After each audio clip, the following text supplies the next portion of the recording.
रोज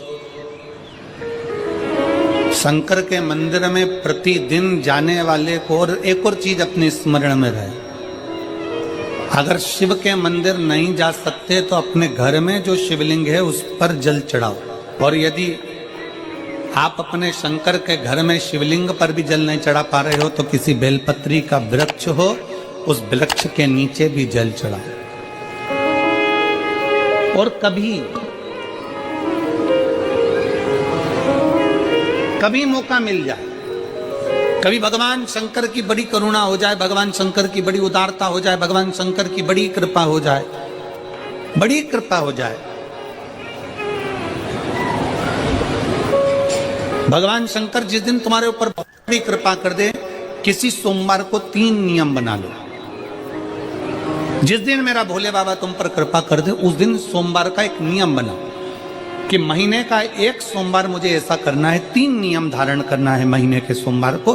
पहला, सवेरे जाकर शंकर भगवान को 1 लोटा जल चढ़ाना है।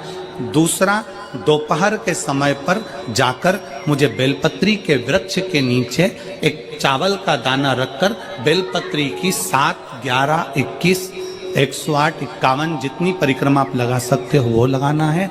और तीसरा, बेलपत्री के वृक्ष के नीचे और शंकर के मंदिर के दरवाजे पर मुझे एक घी का दीपक लगाना है। बस ये 3 नियम जिसने महीने में एक बार ले लिया, समझ लो उसको पीछे हटने की जरूरत ही नहीं, वो आगे ही बढ़े।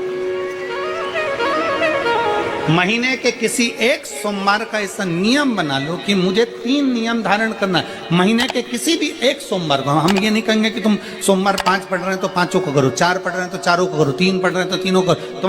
तुम तो महीने का एक सोमवार का नियम बना। और मेरी जीजियों से, मेरी बेटियों से जो विदेश में रह रही हैं, जो कहीं बाहर रह रही हैं, कहीं बड़े शहर में रह रही हैं, जो रोज मंदिर नहीं जा सकते, हर किसी महीने के एक सोमवार को भी ये नियम निर्धारण थे, तो उनसे कहेंगे कि 3 महीने में एक सोमवार का नियम बना लो। 3 महीने में नहीं बना सकते तो 6 महीने में एक सोमवार का नियम बना लो। और 6 महीने में नहीं बना सकते तो 1 साल में एक सोमवार का ऐसा नियम बना लो कि मैं साल का एक सोमवार ऐसा रहूंगी कि सुबह सोमवार के दिन मंदिर में जाकर जल चढ़ाऊंगी, दोपहर में जाकर बाबा को एक अक्षत का दाना रखकर, अक्षत का मतलब है कि बाबा मेरी दिनों दिन उन्नति करना। बेलपत्री के वृक्ष के नीचे जो अक्षत रखा जाता है वो उन्नति के लिए रखा जाता है। शंकर के शिवलिंग पर जो अक्षत रखा जाता है वो रोग मुक्ति के लिए रखा जाता है। अशोक सुंदरी पर जो अक्षत रखा जाता है वो संतान प्राप्ति के लिए रखा जाता है। षडानंद कार्तिकेय की ओर जो अक्षत रखा जाता है वह हमारे बच्चों की सुख समृद्धि के लिए रखा जाता है। विनायक की ओर, गणेश जी की ओर जो अक्षत रखा जाता है वो हमारे घर में कोई मंगल कार्य आ जाए उसके लिए रखा जाता है। और जो पीठिका होती है जिसपे शिवलिंग रखा होता है, पार्वती जी का हस्तकमल, उस पर अक्षत रखा जाता है तो नारी के अखंड सौभाग्य के लिए रखा जाता है। अक्षत रखने का भी तरीका है। एक चावल का दाना कहाँ रखा जाता है, क्यों रखा जाता है, कैसे रखा। अब कई लोग कहते हैं गुरुजी ये शिव महापुराण में आप ये नियम बताते हो, तरीका बताते हो। हम तो उनसे कहेंगे डॉक्टर के पास जाओगे तो डॉक्टर भी गोली लिखकर ये नहीं कह देगा कि ये सारी गोली एक साथ खा जा। डॉक्टर भी कहेगा ये गोली सुबह खाना है, ये गोली शाम को खाना है, ये गोली दोपहर में खाना, ये गोली भूखे रहकर खाना। बोला सही है कि गलत है? ये रात्रि को खाना खाने के बाद खा लेना, ये खाना खाने के पहले, ये नाश्ते के पहले। और सुनो, ये दवाई, ये वाली पीछे वाली जो दवाई लो ना इसको दूध से लेना, ये वाली जो दवाई लो ना इसको पानी से लेना। और सुनो, ये डब्बी है इसको पानी में मिलाकर फिर पीना। दवाई लेने का भी तरीका है, उसी तरह शिव महापुराण में एक एक अक्षत का भी तरीका है और एक एक बेलपत्री का भी तरीका है। अब मान लो कई लोग कहते हैं गुरुजी आप ये तरीका बताते हो शिव पुराण के माध्यम से, कई लोगों के मन में संशय जागता है, तो अगर हम एक साथ चावल चढ़ा दे तो उसका क्या तरीका है? तो हमारा निवेदन है डॉक्टर जो दवाई ले एक ही बार में निपटा जाए, एक ही बार में खा ले। दवाई एक बार में पूरी खा गए असर नहीं करेगी, इसमें डॉक्टर का कोई दोष नहीं है। उसने तो बताया था ऐसे लेना, ऐसे लेना। और तुमने मैं डॉक्टर साहब ने पूछा दवाई पूरी ली, शाम की दवाई भूल गई थी, सवेरे की दवाई भूल गई थी, ये दवाई भूल गई थी। डॉक्टर कहेगा हमने तो नियम बताया था, तुमने नहीं खाई तो असर कहाँ से करेगी? तुम असर कब करती है? जब हम पूजन के तरीके को जान जाए, जब हम अर्चना के तरीके को जाए। आप साल भर का एक सोमवार निकाल लो, 6 महीने का एक सोमवार निकाल लो, 3 महीने का एक सोमवार निकाल लो, महीने का एक सोमवार निकाल लो, अपने से दिल में बन जाए तो एक सोमवार ऐसा निकालो जिसके 3 नियम धारण हो। पहला, उसी सोमवार जिसको कर रहे हो उस दिन सुबह जल चढ़ाना। दूसरे, दोपहर के समय पर जाकर बेलपत्री के वृक्ष के नीचे एक चावल का दाना रखना। और परिक्रमा बेलपत्र की जितनी तुमसे बन जाए, जितनी तुम्हारे शरीर की कैपेसिटी हो, जितना तुम्हारा शरीर चलते बन जाए। हम तो ये भी नहीं कहते कि तुम भूखे रहकर भगवान का भजन करो, हम कभी नहीं कहते। हम तो यहां तक कहते हैं, हमारे पुष्टि मार्ग में यहां तक कहा गया कि वल्लभ कुल की एकादशी करो, भले बकरी जैसे चरो पर एकादशी करो।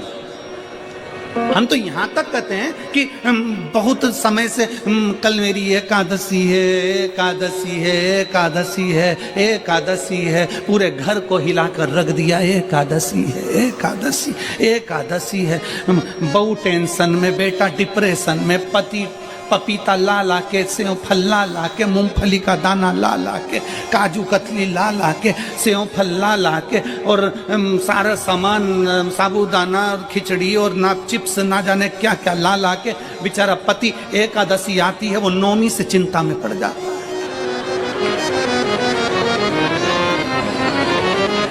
हम तो ये भी नहीं कहते कि तुम व्रत बहुत भारी करो, तुम व्रत उपास भी बहुत बहुत टेंशन वाला करो, ना ना ना।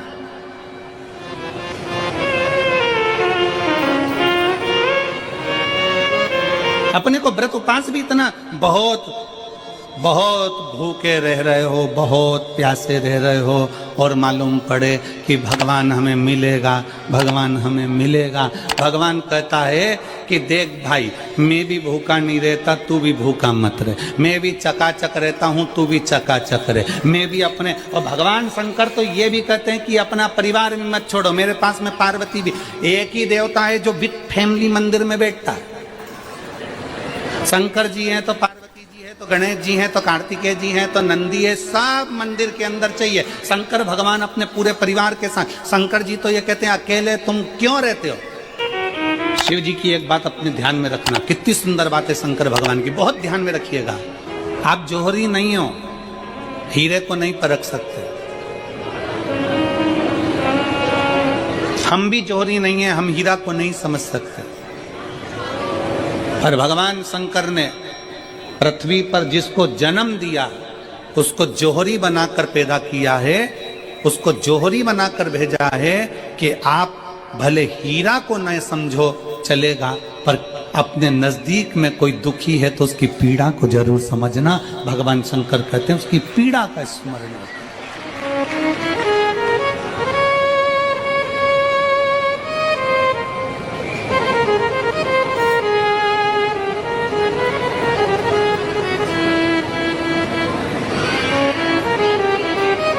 हीरा को समझो ना समझो, पर पीड़ा को जरूर समझिए। किसी के दर्द को जरूर समझिए, किसी के दुख को जरूर समझिए, किसी की तकलीफों को जरूर समझिए। पशुपतिनाथ का व्रत करते हो आप, 16 सोमवार का व्रत करते हो आप, संकट सोमवार का व्रत करते हो आप, शिवरात्रि का व्रत करते हो, सोमवार की अष्टमी का व्रत करते हो।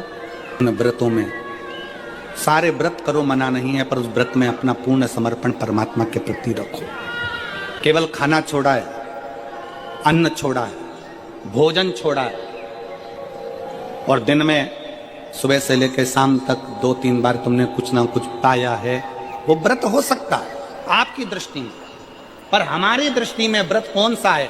शिव महापुराण की कथा कहती है कि सुबेरे आपका व्रत चालू हुआ, दूसरे दिन ब्रह्म मुहूर्त तक जो आपका व्रत आपने रखा है, भगवान का जो व्रत कर रहे हो, उस व्रत में एक बात अपने अंदर उतार कर रखो कि इस दिन मैं अपने मोबाइल का त्याग करती हूँ, पूरे दिन मैं मैसेज नहीं पढ़ूंगी, मैं देखूंगी नहीं, मैं अपशब्द नहीं कहूंगी, मैं जानूंगी नहीं। दूसरा, आज के दिन मेरा व्रत है। आज 1 महीने में, 15 दिन में, 2 दिन में, 20 दिन में मैंने अगर किसी से भी अपशब्द कहा होगा, आड़ा टेढ़ा कहा होगा, तो सबसे पहले आज व्रत वाले दिन मैं उसको सॉरी कहूंगी, क्षमा मांगूंगी और अपने हृदय से लगाने का प्रयास करूंगी। व्रत है। व्रत का तीसरा अंश, आज मेरा व्रत है, मैं आज के दिन किसी को भी अपशब्द नहीं बोलूंगी, किसी के लिए आड़ा तड़ा नहीं बोलूंगा। आज जितना बन सकेगा मैं सात्विक जीवन जीऊंगा। चौथा, आज मेरा व्रत है, आज के दिन मैं झूठ नहीं बोलूंगी, ना झूठ बोलूंगा सुबह से लेकर शाम तक। और पांचवा, आज व्रत वाला दिन है, जितना फलार मैं करूंगी उसका पैसा जोड़ूंगी कि 15 रुपए का मैंने साबुदाना खाया, 10 रुपए का बटाटा खाया, ये खाया वो खाया, सारा हिसाब लगाकर 55, 60, 70 रुपए जितने होते हैं उसमें से एक अंश निकालकर मैं उसका एक भाग किसी गौशाला में जाकर गाय को चारा जरूर दूंगी। आपका व्रत, आपकी साधना, आपका तप, आपका बल, आप कैसा कर रहे हैं? केवल भूखे रहने पर भगवत पद की प्राप्ति नहीं होती। शिव महापुराण की कथा कहती है कि भूखे रहने से भगवान की प्राप्ति नहीं होती। शिव पुराण की कथा कहती है भगवान को पाने की भूख बढ़ाने से भगवान की प्राप्ति होती है। भीतर से परमात्मा को पाने की भूख बढ़ाए, भगवान को पाने की भूख बढ़ाओ भीतर से।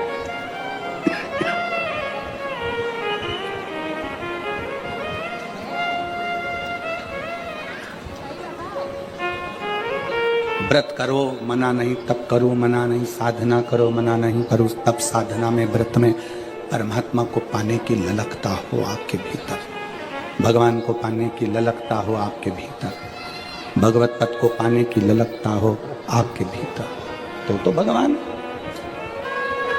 महापुराण की कथा एक बड़ी सुंदर बात कहती है, व्रत आप करते हो, उपास आप करते हो, नियम आप लेते हो, पूरा किसको करना पड़ता है? तुम्हें नहीं। व्रत आप करते हो, उपास आप करते हो, नियम आप लेते हो और पूरा देवाधिदेव भगवान शंकर करते हो। बस इतना जरूर याद रखें कि जैसे कुछ प्राप्त हो भी गया तो शिव को धन्यवाद देकर शंकर के दरवाजे पर जाते रहना, यह हमारा कर्तव्य है।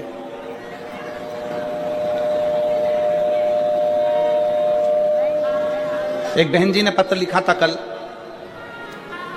उस पत्र में बहन जी ने लिखा कि शिव महापुराण तप का मतलब क्या होता है? चलिए उपास का मतलब बताओ। खाना छोड़ देना व्रत नहीं है, दूसरे का धन छुड़ाकर खाना छोड़ देना व्रत है। शिक्षा दे देना, किसी को चिकित्सा की जरूरत है उसकी चिकित्सा में थोड़ा सा धन लगा देना, कोई रोते हुए की आंख के आंसुओं को पोंछ देना, किसी के दुख में खड़े होकर उसको खुशियां प्रदान कर देना, ये दुनिया का सबसे बड़ा व्रत है, सबसे बड़ी साधना, सबसे बड़ा तप। मन साफ है तो सारी गलतियां माफ है, और अगर मन ही साफ नहीं है तो गलती कौन माफ करेगा भाई? हम भी तो अपनी जिंदगी में एक नियम बना सकते हैं कि मैं श्री शिवाय नमस्तुभ्यम का जाप करूंगी, मेरी कॉलोनी में कोई शंकर जी का मंदिर है, हम 5-10 महिलाएं प्रत्येक सोमवार को 10 मिनट बैठेंगी, शाम के समय प्रदोष काल में 6 बजे 6:30 बजे बैठेंगे, 6:45 बजे 15 मिनट बाद उठ जाएंगे, श्री शिवाय नमस्तुभ्यम का जाप करेंगे, शंकर जी को भोग लगाएंगे। अगर एक हफ्ते में 5 सोमवार पड़ते हैं तो 5 महिलाएं अपना नियम बना ले कि आज का प्रसाद थोड़ा सा, कुछ भी शक्कर, खड़ी शक्कर, कुछ भी मैं लेके आऊंगी, माँ भोग लगाएंगे, अपन 5 मिलकर श्री शिवाय नमस्तुभ्यम जपेंगे, प्रसाद बांट देंगे, अपने घर चले जाएंगे। ज्यादा ढोंग प्रपंच नहीं, दिखावा नहीं, कोई एक नियम। हमारे नजदीक में शंकर जी का मंदिर है, हफ्ते में एक बार नियम बनाएंगे, उस मंदिर में सफाई करेंगे, हफ्ते में एक बार नियम बनाएंगे, अपने नजदीक के शंकर के मंदिर को साफ करेंगे, क्लीन करेंगे। एक नियम अपने अंदर बनाओ शिव के प्रति।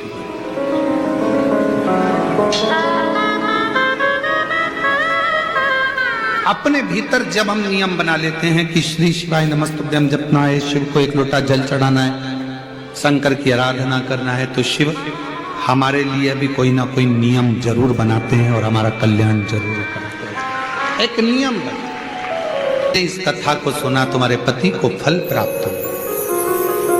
कलिकाल में संसार में जो शिव महापुराण की कथा को सुनता है, श्रवण करता है, करवाता है, बाँचता है, सुनता है, वो जितने जीव इस कथा को श्रवण करने आते हैं, केवल उनका ही नहीं, उनकी 71 पीढ़ी का कल्याण शिव पुराण की कथा कर। लंबी बाती का प्रमाण अलग होता है। लंबी बाती क्यों लगाई जाती है?